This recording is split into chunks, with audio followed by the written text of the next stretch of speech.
Hey Rogue Nation, Chip and Ashley here with another episode of While You Were Working Live. Hey everybody, there may only be 13 days left in this year, but that doesn't mean our industry is slowing down at all. This is actually the best time to reflect on what's to come. So here are a few articles from this week's news that we thought your business would find value in. That's right, you're going to want to stick with us for the next 5 minutes because this week we're going to be talking about how you can achieve your business outcomes just by listening. You're going to hear top ways that brands are disappointing. You're going to find out some ways to make your nurture campaigns just a little more natural. And the last thing we're going to talk about is some major platform updates that we think users are really going to like. I did like that one. Since we all want to be a part of a successful marketing campaign, our first article today discusses some of the mistakes that us marketers should avoid. Yeah, that's right. I think it's great that we have research like this because what's the point if we as marketers are actually trying to win over a customer and we end up sending them away? I mean, that's no good. So Marketing Sherpa released some new research. They talked to 1,200 consumers and they asked them to talk about a brand they were unsatisfied with. Okay. So it was very interesting to hear what they had to say, and it was also very interesting to hear how men and women differ. Right, so what exactly did the research show? Well, 3 things stood out to me. Okay. First, the things that we often think are the things that upset people, like our privacy policies, maybe the amount of times we send something, send an email to them, or even the idea of like, is this brand even relevant to me? Those things are not the things that bothered people. Okay. Second, what did bother them was a whole lot more emotional. So the idea that someone doesn't actually know who you are, doesn't know what you like, doesn't know what you don't like, these are the things that really bother people. In fact, one of the things they said is it feels like you're more in their business process than they are actually talking to you as a customer. And then third, in most areas, men and women were actually very much alike.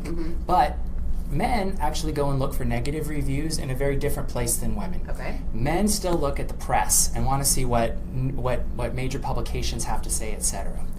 Conversely, on the women's side, one of the things that they do is that they are more apt to look for that customer first marketing than men are. I can totally relate to that. I thought the point that was really interesting in this article actually was the fact that women responded 5% more to their satisfaction being dependent on how easy it was to communicate or work with the brand, whether that be on phone, in person, online, and that just goes back to the point of the customer-centric focus for them. So I really liked the second article because it also talked about how you needed to talk to your existing customers and new customers differently. I think you hit it right on the head. There are so many different ways that we can interact with a brand anymore. Advertising, blogs, digital media, all these different ways. It really is like playing a game of whack-a-mole. And you'll have to go and check out our episode last week to go get the whack-a-mole story. But Marketing Land put out an article that looked at how to nurture and the things that you're going to want to do to treat segments differently. And then they actually showed you some ways that you could actually measure your impact. I really like this article specifically because it talks to marketers about moving on, which I think is a really important point to not waste time, and it kind of brings me back to the dating world actually. If you have a lead for a date that happens to ghost you after the initial interaction, they're just not that interested. Chip, have you ever ghosted a company before? Well, I did have to learn what ghosting was this week, so I'm the old guy in the room. But what I did learn was that I have, in fact, here at Rogue, we spend a lot of time with insurance and those kinds of things. And I hesitate to say this because we have an insurance client. But I have filled out multiple insurance forms from different companies trying to figure out what they had. And the first one that responded to me that I felt like it was a good buy, I felt really comfortable with it. When those second, third, fourth people started calling, I guess I ghosted them because I was happy with where I was and it wasn't a big need for me anymore. But one thing is still for certain. Whether you're talking to a new customer or an existing customer, they are different, and you've got to talk to them differently. And so what's really great about this is that this article said there's a simple law that you need to just keep in mind. Always keep the lead moving. That's all you have to do. Too often we're trying to progress the lead too fast, and it goes right back to that Marketing Sherpa article that says we're trying to fit into a business process versus actually talking to the customer. That's so true, and nobody really likes anybody to come on too strong. I mean, again, a dating world reference. So true. So instead, we should try inching the conversation along, just inching it forward, and we need to just remember that it's not only okay, it is actually preferred that we do that. We're just looking for them to make minor yeses along the way and just signal that they're still interested, just in small ways. Absolutely. Just last week with one of our clients, we found that sending them a lead priority list based off of these micro yeses actually helped them prioritize on where to focus, and it turned into a conversion. You know what? That's great. It's always good when we can practice what we preach.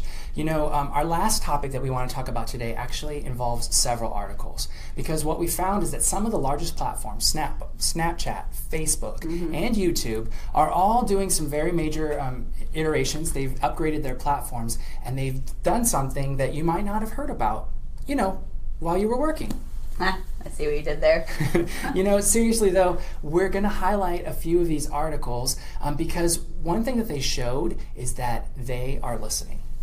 Which we've already heard today is super important. For example, Snapchat knew that its customers were really not liking the ads that were within your timeline stories. So they're separating those. They're keeping the media and the company's brands separate and the social with the social, which I like. I think that's really great. YouTube was getting a lot of feedback that some of the content that they were doing that was really not appropriate for younger viewers was actually being filtered to those younger viewers. And so what they did, they have these policies, they've got all these things that say we're not going to let that happen, but they didn't have enough moderators. And so one of the things you may have read this week is that they've upped their moderators so that they can actually enforce the policies that they already have. That's great. A little bit on the more innovative side, Facebook has opened its augmented reality to its developer community. It's really trying to bring AR into the mainstream, and this is in direct competition with Snapchat because Snapchat remains closed to outside development, while Facebook has been very open to its community of developers. Well, it's really no wonder that all of these brands dominate, and it all stems back to being customer-centric and listening to who your core customer base is. So with all of that and all these insights we've given you this week, we have your Challenge of the Week, Rogue Nation. So take a look at what your brand and your business, your company does, and see if you're guilty of any of these mistakes that we've talked about this week.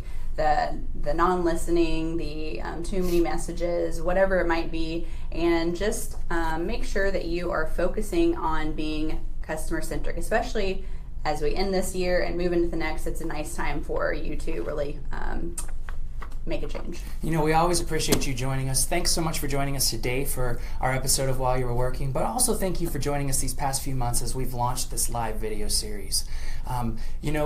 It's the Christmas holiday, so we hope that you'll have a lot of great time with your family and friends. We're going to take a break here, and we'll be back in the new year. We'll be back on January 9th with another episode of While You Were Working. In the meantime, please do enjoy your friends and your family, and happy holidays. Happy holidays. See you next time. Bye.